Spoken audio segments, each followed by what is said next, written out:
Hello students, आइए देखते हैं चैप्टर 2 के अभ्यास प्रश्न के बारे में। ध्यान से आप समझिएगा। टोटल आपका क्वेश्चंस एक्सरसाइज के सभी बताए जाएंगे आपको। तो अध्याय 2 जो आप पढ़ रहे हैं कक्षा 11 परमाणु की संरचना के बारे में, इसमें पहला प्रश्न है चैप्टर 2(1) का, 1 ग्राम भार में इलेक्ट्रॉनों की संख्या का परिकलन कीजिए। ठीक है, 1 ग्राम भार दिया हुआ है, इसमें इलेक्ट्रॉनों की संख्या की गणना करना है आपको। ठीक है, 1 ग्राम भार में बताना है। ठीक है, सबसे पहले इस सवाल को सॉल्व करने से आपको इलेक्ट्रॉन का द्रव्यमान पता होना चाहिए। इलेक्ट्रॉन का द्रव्यमान कितना होता है, तो आप जान रहे हैं कि इलेक्ट्रॉन का द्रव्यमान होता है 9.1 × 10⁻31 किलोग्राम। 9.1 × 10⁻31 किलोग्राम।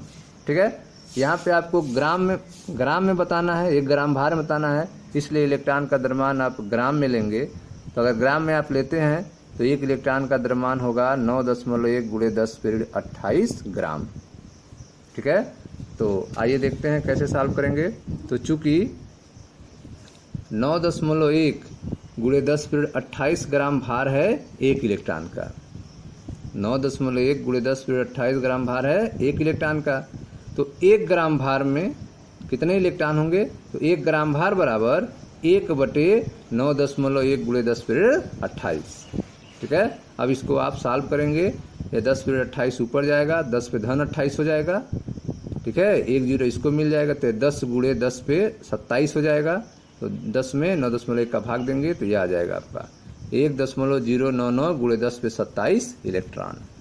ठीक है, अतः 1 ग्राम भार में इलेक्ट्रॉनों की संख्या कितनी होगी, 1.099 × 10 पे 27 इलेक्ट्रॉन होंगे। ठीक है, तो इस क्वेश्चन को सॉल्व करने के लिए आपने 1 इलेक्ट्रॉन का भार लिखा है किसमें, ग्राम में, क्योंकि 1 ग्राम भार में पूछा जा रहा था कितने इलेक्ट्रॉन है, इसलिए आपने लिखा कि चूंकि 9.1 × 10⁻28 ग्राम भार है 1 इलेक्ट्रॉन का, इसलिए 1 ग्राम भार में इलेक्ट्रॉन की संख्या कितनी होगी, तो 1 ग्राम भार बराबर 1/9.1 × 10⁻28। ठीक, अब यह 10⁻28 ऊपर जाएगा तो धन 28 हो जाएगा, धन 28 में से 1 10 इसको मिल जाएगा तो यह 10 हो जाएगा, और यह हो जाएगा 10 पे 27। और जब यह 10 हो जाएगा तो यह 9.1 से भाग देंगे 10 में, तो आएगा 1.099 × 10 पे 27 इलेक्ट्रॉन। अतः 1 ग्राम भार में इलेक्ट्रॉनों की संख्या कितनी आ गई, 1.099 × 10 पे 27 इलेक्ट्रॉन। ठीक है, अब दूसरा देखते हैं। दूसरा है आपका 1 मोल इलेक्ट्रॉनों के द्रव्यमान और आवेश का परिकलन कीजिए। ठीक है, 1 मोल इलेक्ट्रॉनों का द्रव्यमान निकालना है। ठीक है, 1 मोल इलेक्ट्रॉनों का द्रव्यमान कितना होगा और आवेश कितना होगा। ठीक है, 1 मोल इलेक्ट्रॉनों पर आवेश कितना होगा। तो मोल के बारे में आपको बताया गया है कि 1 मोल बराबर कितना होता है, तो 1 मोल बराबर आप पढ़े हैं कि Na के बराबर होता है, अवोगाड्रो नंबर के बराबर होता है, अवोगाड्रो संख्या के बराबर होता है, जिसका मान कितना होता है 6.023 × 10 पे 23 होता है। 1 मोल में संख्या कितनी होती है, 6.023 × 10 पे 23 होता है। ठीक है, इस आधार पे हम इसको लगाएंगे, 1 मोल इलेक्ट्रॉन का द्रव्यमान निकालेंगे और फिर आवेश निकालेंगे। तो ध्यान से आप समझिएगा। आपको पता है कि 1 इलेक्ट्रॉन का भार कितना होता है, तो 9.1 × 10⁻31 किलोग्राम होता है। ठीक है, 1 इलेक्ट्रॉन का भार कितना होता है, 9.1 × 10⁻31 किलोग्राम होता है। तो 1 मोल इलेक्ट्रॉन का भार पूछा है, तो 1 मोल मतलब 6.023 × 10 पे 23 इलेक्ट्रॉन का भार कितना होगा, तो मल्टीप्लाई कर देंगे। तो 1 का इतना है, तो 1 मोल का कितना होगा, तो 9.1 × 10⁻31 × 6.023 × 10 पे 23 किलोग्राम, इनका मल्टीप्लाई करेंगे, ये आ जाएगा आपका 5.48 × 10⁻7 किलोग्राम। तो 1 मोल इलेक्ट्रॉन का भार कितना होगा, तो 5.48 × 10⁻7 किलोग्राम होगा। ठीक है, अब आवेश पूछा था, 1 मोल पर आवेश कितना होगा, तो 1 इलेक्ट्रॉन पर आवेश पहले कितना होता है, तो 1 इलेक्ट्रॉन पर आवेश होता है 1.602 × 10⁻19 कूलम। ठीक है, 1 इलेक्ट्रॉन पर आवेश होता है 1.602 × 10⁻19 कूलम। अतः 1 मोल इलेक्ट्रॉन पर आवेश कितना होगा, तो 1.602 × 10⁻19 गुणे 1 मोल की संख्या कितनी होगी, तो 6.023 × 10⁻23। अब आपस में मल्टीप्लाई कर देंगे तो ये आ जाएगा 9.65 × 10⁻4 कूलाम। अतः 1 मोल इलेक्ट्रॉन पर आवेश हो जाएगा 9.65 × 10⁻4 कूलाम। ठीक है, तो इस तरह से आपने 1 इलेक्ट्रॉन का भार के आधार पर 1 मोल इलेक्ट्रॉन का भार आपने निकाला मल्टीप्लाई करके। उसी तरह से 1 इलेक्ट्रॉन पर आवेश का मान के द्वारा जो है आप 1 मोल इलेक्ट्रॉन पर आवेश जो है मल्टीप्लाई करके आपने निकाला। ठीक है स्टूडेंट्स, अगला क्वेश्चन देखते हैं, क्वेश्चन नंबर 2। क्वेश्चन नंबर 2 में पहला है आपका, मेथेन के 1 मोल में उपस्थित इलेक्ट्रॉनों की संख्या का परिकलन कीजिए। मेथेन के 1 मोल में कितने इलेक्ट्रॉन हैं, इसकी संख्या की आपको गणना करना है। 1 मोल में बताना है मेथेन में इलेक्ट्रॉन। ठीक है, तो आइए ध्यान से समझें इसको कैसे सॉल्व करेंगे। 1 मोल मेथेन में 1 मोल कार्बन होगा और 4 मोल हाइड्रोजन परमाणु होते हैं। मेथेन का सूत्र होता है CH4 होता है, जिसमें 1 कार्बन होता है, 4 हाइड्रोजन होता है। ठीक है, तो अगर 1 मोल कहेंगे तो 1 मोल में 1 मोल कार्बन कहेंगे और 4 मोल हाइड्रोजन परमाणु कहेंगे। और 1 मेथेन कहेंगे 1 मेथेन, तो उसमें 1 कार्बन होता है, 4 हाइड्रोजन होता है। लेकिन अगर 1 मोल आप मेथेन कहेंगे आप, तो 1 मोल आप मेथेन में 1 मोल कार्बन होगा और 4 मोल हाइड्रोजन परमाणु होते हैं। ठीक है, प्रत्येक मोल कार्बन में 6 मोल इलेक्ट्रॉन होते हैं। 1 कार्बन में कितने इलेक्ट्रॉन होते हैं, तो 1 कार्बन में 6 इलेक्ट्रॉन होते हैं। तो मोल में कितने होंगे, प्रत्येक मोल में तो 6 मोल इलेक्ट्रॉन होंगे। ठीक है, और 1 मोल हाइड्रोजन परमाणु में 1 मोल इलेक्ट्रॉन होंगे। हाइड्रोजन में इलेक्ट्रॉन 1 होता है, तो अगर 1 मोल हाइड्रोजन परमाणु है तो 1 मोल इलेक्ट्रॉन होंगे। तो 1 मोल कार्बन में 1 मोल कार्बन और 4 मोल हाइड्रोजन परमाणु होते हैं। प्रत्येक मोल कार्बन में 6 मोल इलेक्ट्रॉन और 1 मोल हाइड्रोजन परमाणु में 1 मोल इलेक्ट्रॉन होते हैं। ठीक है, कुल इलेक्ट्रॉन 1 मोल मेथेन में कितने होंगे, 1 मोल मेथेन में कुल इलेक्ट्रॉन कितने होंगे। ठीक है, कुल इलेक्ट्रॉन 1 मोल मेथेन में CH4 में, तो आप देख रहे हैं कि 6 मोल, यह आपका नंबर हो गया। 6 मोल इलेक्ट्रॉन हो गए। और आप देख रहे हैं 4 हाइड्रोजन है, तो 4 हाइड्रोजन हो गया और उसके मोल हो गए, नंबर हो गए। ठीक है, तो 6 इलेक्ट्रॉन कार्बन के 1 मोल का निकाल रहे हैं 1 मोल मेथेन में। 1 मोल मेथेन में 1 कार्बन 4 हाइड्रोजन, यह है 1 में, तो 1 मोल में कितना होगा, तो n से मल्टीप्लाई करना पड़ेगा। तो कार्बन का 6 इलेक्ट्रॉन हो गया और मोल में कितने होंगे, तो 6.023 × 10⁻23 हो गया, प्लस 1 हाइड्रोजन में 4 हैं, 1 मेथेन में 4 हैं, तो 4, और मोल में कितने होंगे, तो 6.023 × 10⁻23 होंगे इलेक्ट्रॉन। अब इनको जो है मल्टीप्लाई आप किए तो यह हो गया, इसका मल्टीप्लाई किए यह हो गया। अब दोनों को आपने ऐड कर दिया, यह हो गया 6.023 × 10⁻24 इलेक्ट्रॉन। ठीक है, अतः मेथेन के 1 मोल में उपस्थित इलेक्ट्रॉन की संख्या कितनी होगी, 6.023 × 10⁻24 इलेक्ट्रॉन होगी। ठीक है, तो इस तरह से आपने इस क्वेश्चन को सॉल्व किया कि 1 मोल मेथेन में 1 मोल कार्बन और 4 मोल हाइड्रोजन परमाणु होते हैं। अतः प्रत्येक मोल कार्बन में 6 मोल इलेक्ट्रॉन और 1 मोल हाइड्रोजन परमाणु में 1 मोल इलेक्ट्रॉन होते हैं।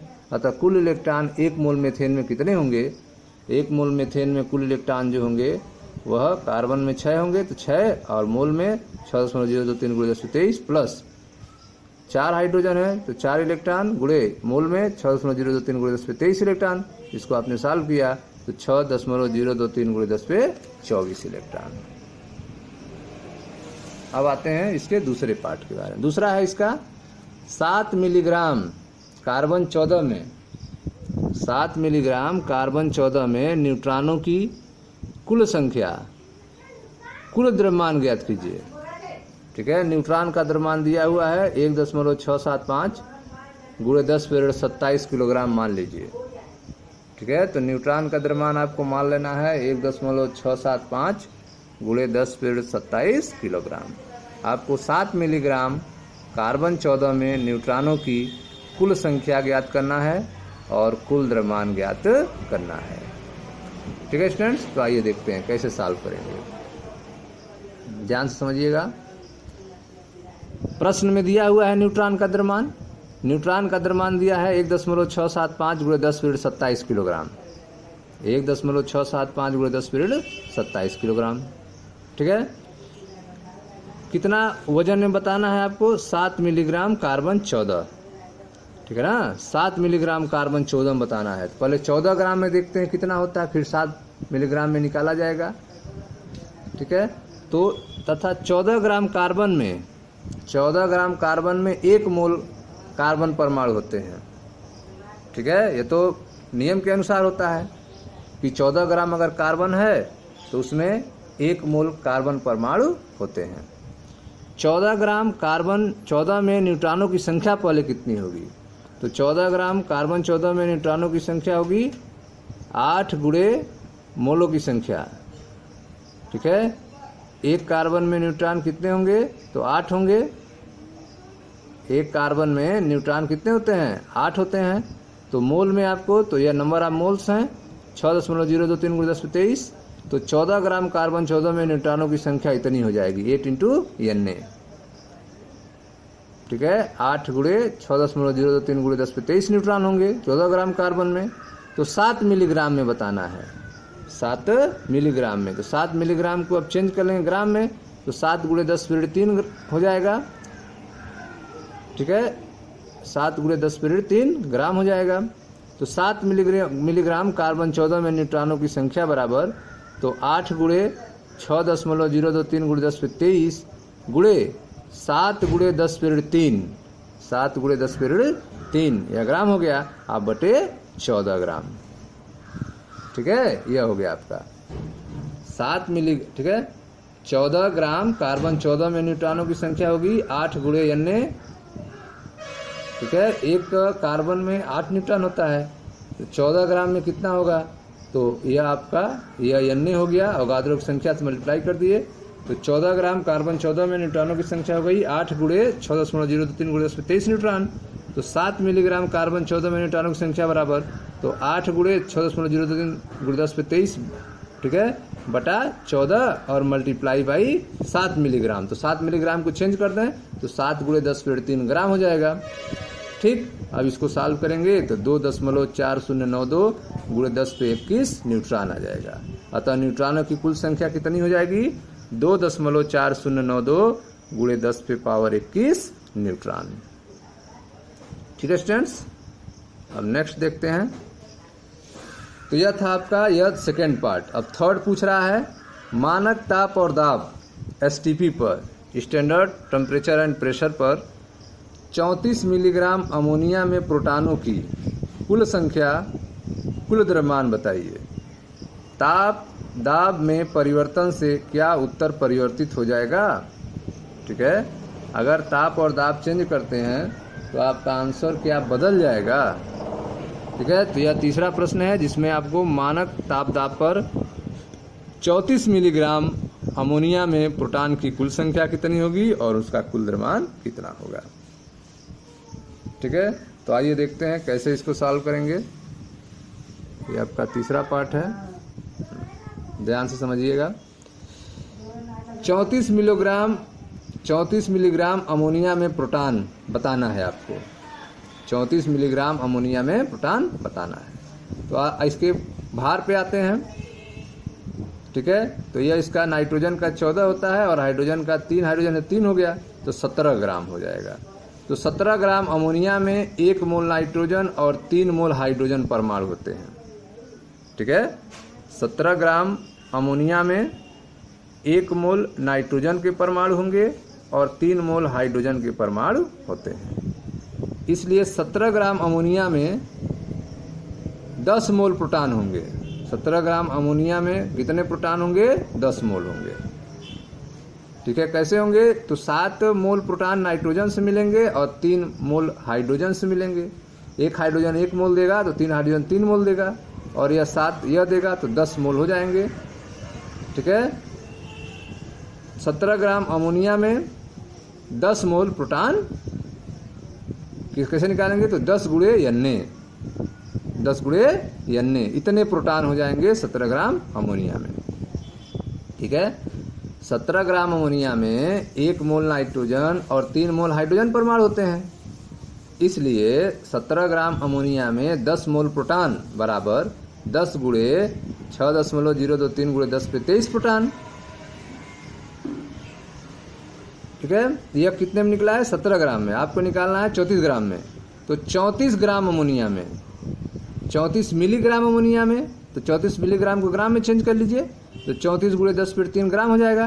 तो 34 गुणे 10⁻³ ग्राम अमोनिया में, तो यह जो आपका है, ठीक है, यह इसका 10 में मल्टीप्लाई करेंगे तो 24 हो जाएगा। तो 6.023 गुणे 10 पे 23, 10 पे 24 हो गया। अब बटे 17 और गुणे यह 34 गुणे 10⁻³। ठीक है, यह आप मल्टीप्लाई करेंगे इसमें 10 का, तो यह इसका पावर 1 इस पे जुड़ जाएगा, तो यह हो जाएगा 24।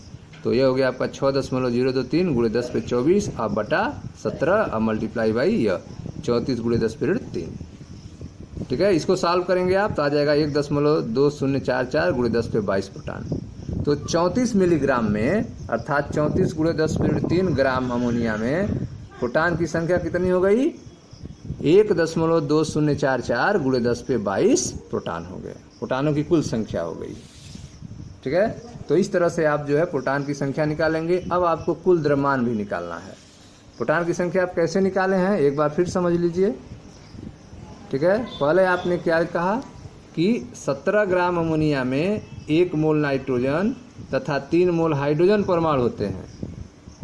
17 ग्राम अमोनिया में 1 मोल नाइट्रोजन 3 मोल हाइड्रोजन परमाणु होते हैं, इसलिए 17 ग्राम अमोनिया में 10 मोल प्रोटॉन, 17 ग्राम अमोनिया में 10 मोल प्रोटॉन बराबर नंबर में कितने होंगे? 10 गुणे N, मोल का संख्या मल्टीप्लाई कर दिए, 10 गुणे N प्रोटॉन हो गए।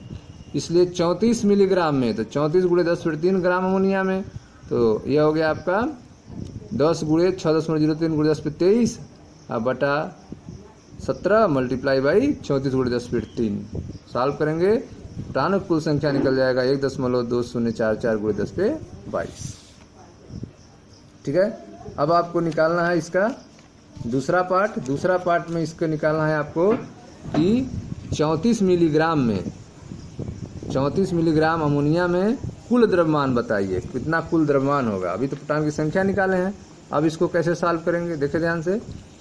चूंकि 34 गुणे 10⁻³ ग्राम, इसको 34 मिलीग्राम भी कह सकते हैं, 34 गुणे 10⁻³ ग्राम अमोनिया में प्रोटॉन की संख्या निकली है 1.2044 गुणे 10 पे 22 प्रोटॉन, और एक प्रोटॉन का द्रव्यमान आपको पता होता है कि 1.675 गुणे 10 पे 27 किलोग्राम होता है।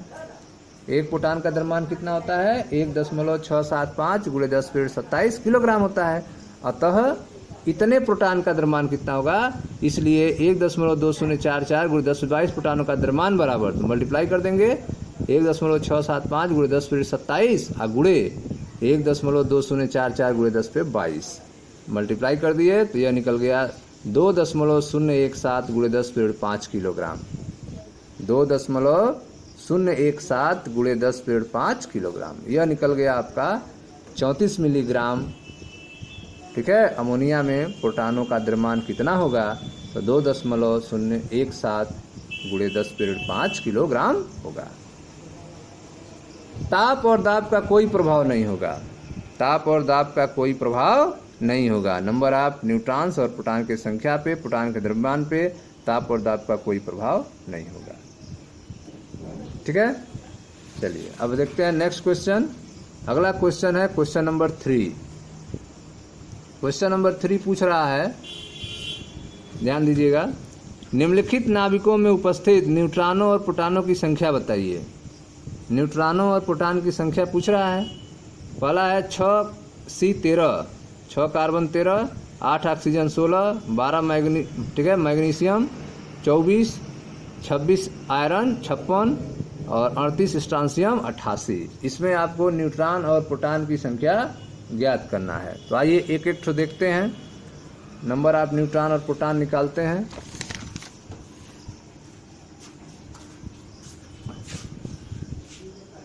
देखिए ध्यान से, यह आपका पहला है 6 कार्बन 13।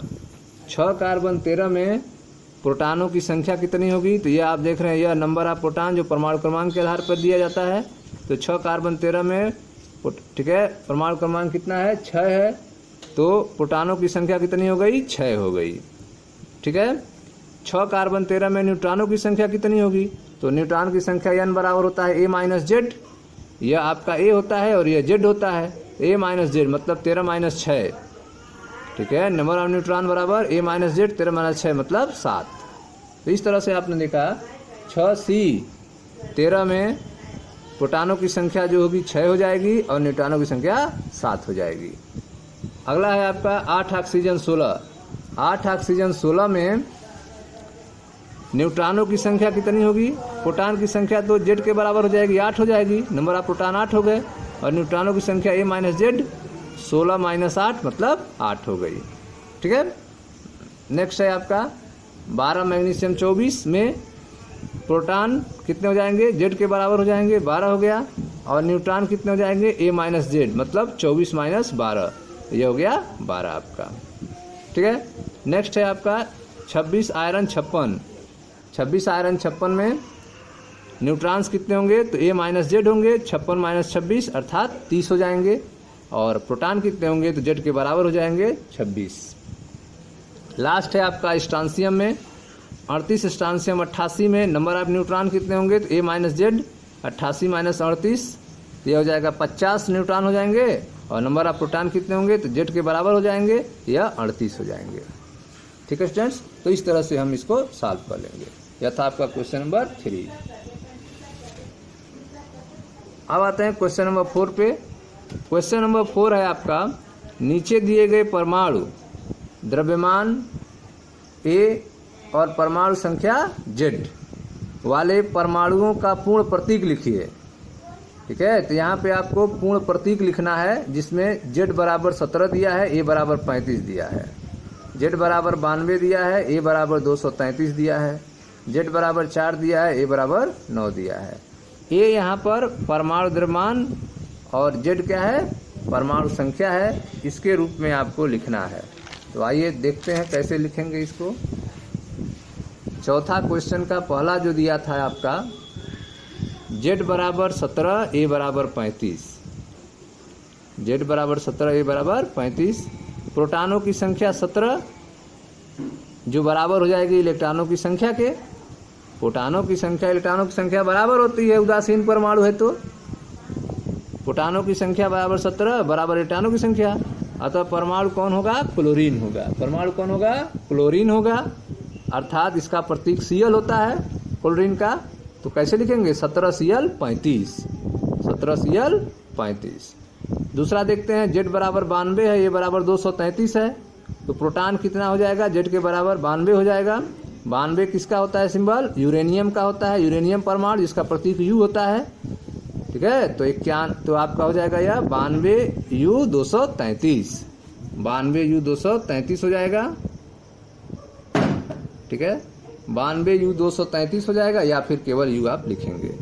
नेक्स्ट है आपका Z बराबर 4, A बराबर 9। तो Z के जगह प्रोटॉन हो जाएगा, प्रोटॉन 4 हो जाएंगे। तो यह किसका होगा? बेरिलियम होगा। ठीक है। बेरिलियम परमाणु होगा जिसका प्रतीक Be होता है, या इसको 4Be9 के रूप में आप लिख सकते हैं, 4Be9। अब अगला क्वेश्चन है आपका क्वेश्चन नंबर 5। क्वेश्चन नंबर 5 है, सोडियम लैंप द्वारा उत्सर्जित पीले प्रकाश की तरंगदैर्घ्य लैम्डा है 580 नैनोमीटर। सोडियम लैंप द्वारा उत्सर्जित पीले प्रकाश का तरंगदैर्घ्य 580 नैनोमीटर है। इसकी आवृत्ति न्यू और तरंग संख्या न्यू बार का परिकलन कीजिए। ठीक है। तो वेव नंबर बताना है, फ्रीक्वेंसी बताना है आपको तरंगदैर्घ्य लैम्डा का मान दिया है 580 नैनोमीटर। ठीक है। चलिए इसको सॉल्व करते हैं। क्वेश्चन नंबर 5 को ध्यान से समझिएगा। ये आपका क्वेश्चन नंबर 5 है। पीले प्रकाश का तरंग दैर्घ्य दिया हुआ है। पीले प्रकाश का तरंग दैर्घ्य प्रश्न में दिया है, लैम्डा का मान 580 नैनोमीटर। चेंज कर लेते हैं मीटर में, नैनो का मान 10⁻9 होता है, तो यह हो गया 580 गुणे 10⁻9 मीटर। ठीक है, तो लैम्डा बदल गया मीटर में, 580 गुणे 10⁻9 मीटर। आवृत्त न्यू निकालना है, तो आवृत्त न्यू बराबर सी बटे लैम्डा होता है।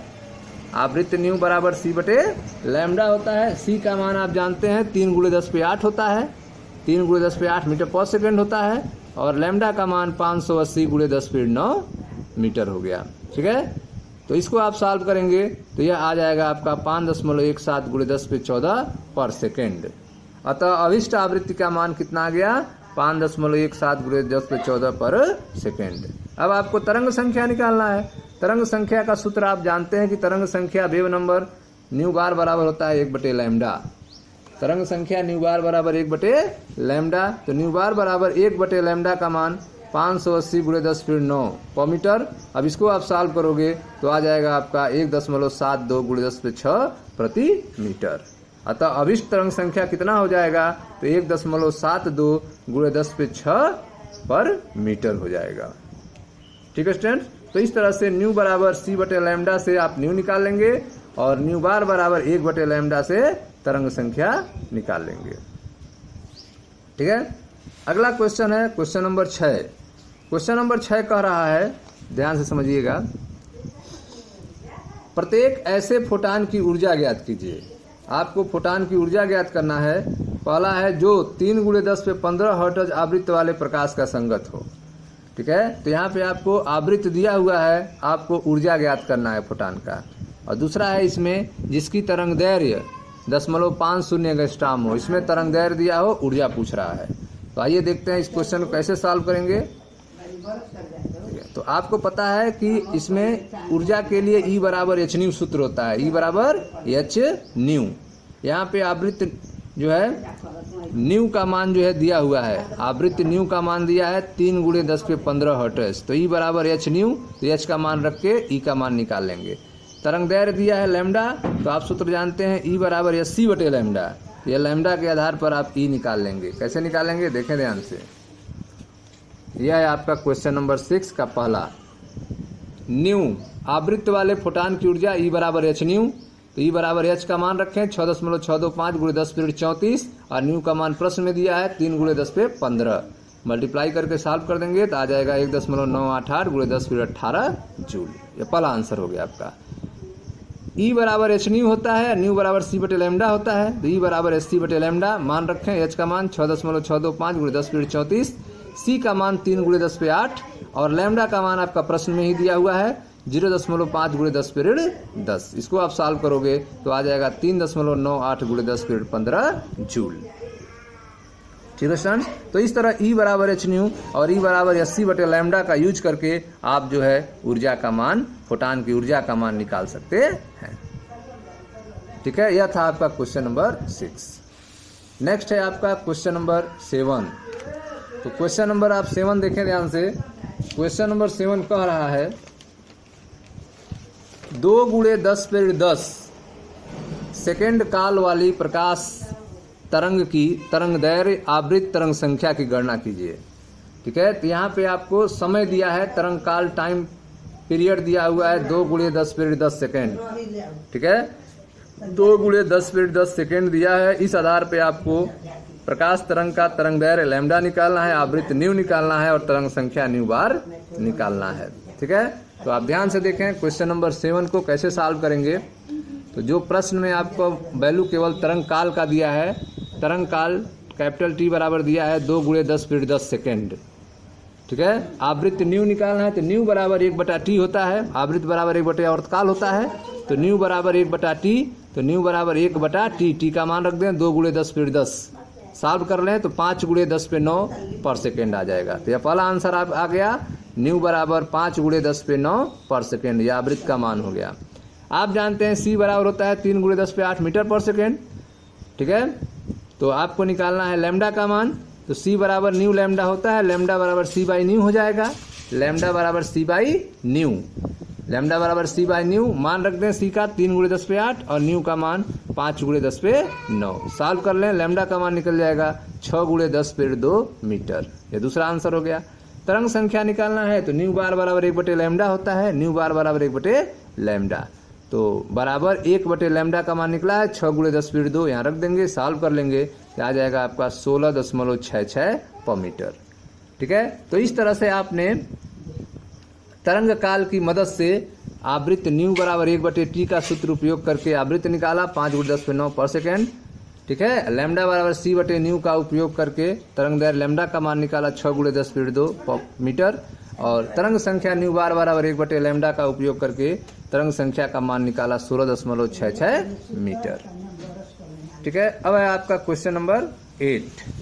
क्वेश्चन नंबर 8 पूछ रहा है कि ऐसा प्रकाश जिसकी तरंगदैर्घ्य 4000 पिकोमीटर हो, ऐसा प्रकाश जिसकी तरंगदैर्घ्य कितना हो 4000 पिकोमीटर हो और जो 1 जूल ऊर्जा दे के फोटान की संख्या ज्ञात कीजिए। ठीक है, ऐसा प्रकाश जिसकी तरंगदैर्घ्य 4000 पिकोमीटर हो और जो 1 जूल ऊर्जा दे के फोटान की संख्या बताइए। तो आपको यहाँ पे फोटान की संख्या ज्ञात करना है। ठीक है, तो कैसे सॉल्व करेंगे, ध्यान से आप देखें क्वेश्चन नंबर 8 को। आप जानते हैं कि फोटान की ऊर्जा होती है E बराबर h न्यू, E बराबर h न्यू, न्यू बराबर होता है c/λ, तो E बराबर sc/λ, E बराबर sc/λ। ठीक है, तो E बराबर h का मान रख दें 6.625 × 10⁻34, C का मान 3 × 10⁸ और लैम्डा का मान 4000 दिया हुआ है। ठीक है, लैम्डा का मान कितना दिया है प्रश्न में, लैम्डा का मान दिया हुआ है आपका 4000 पिकोमीटर, तो इसको चेंज कर लें मीटर में, तो 4000 × 10⁻12 मीटर हो जाएगा। अब इसको आप सॉल्व करोगे तो आ जाएगा 4.9687 × 10⁻17 जूल। ठीक है, तो यह ई का मान निकल गया। 1 जूल ऊर्जा दिया हुआ है, नंबर ऑफ फोटान निकालना है, तो 1 जूल 1/, ठीक है, यह जो एनर्जी है उसको रख देंगे 4.9687 × 10⁻17। इस तरह से इसको सॉल्व करेंगे, नंबर ऑफ फोटान निकल जाएगा, फोटान की संख्या निकल जाएगा 2.012 × 10⁻16 फोटान। ठीक है, एक सूत्र आप और देख सकते हैं, E बराबर NSc/λ, E बराबर NSc/λ। ठीक है, E बराबर NHc/λ, यह हो गया। अब आपको जो है n निकालना है, नंबर ऑफ फोटान कितने होंगे, तो नंबर ऑफ फोटान इसका मल्टीप्लाई करेंगे E λ/hc, E λ/hc। ठीक है, अब जो है इसमें आप मान रख के निकाल सकते हैं। आप जो है यह मान निकाल चुके हैं, sc/λ का मान आप निकाल चुके हैं sc/λ, लेकिन यह आप देख रहे हैं यह वैल्यू जो है उल्टा है। ठीक है, तो एनर्जी जो आपका दिया हुआ है वो 1 जूल दिया हुआ है, और sc/λ का मान यह निकला हुआ है, sc/λ यही निकाले हैं आप, hc/λ।